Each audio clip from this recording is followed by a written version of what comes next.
Psalm 5. Jutarnja molitva.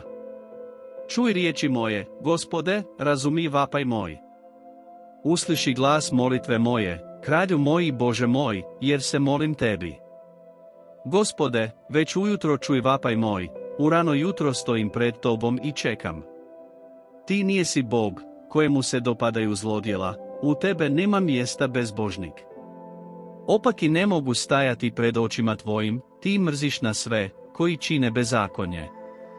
Satireš van, koji govore laž, krvopije i himbenici mrski su Gospodu.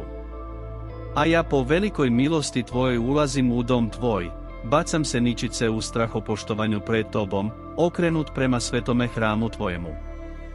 Gospode, budi mi vođa na svetoj stazi svojoj, usprkos neprijateljima mojim poravnaj predamnom put svoj. Jer usta njihova ne govore istine, srce je njihovo puno zloće, grlo im je grobo otvoren, jezik im je pun lukavstva. Uništi van, o Bože! Daj da ne uspiju osnove njihove, za mnoge grijehe njihove odbaci ih, jer oni se suprotstavljaju tebi. A koji se uzdaju u te, radovat će se svi, uvijek će ti klicati, jer ih zaštićuješ, koji te ljube, nadvikivat će tebi. Jer ti, Gospode, blagoslivljaš pravednika, kao štitom zaklanjaš ga milošću svojom.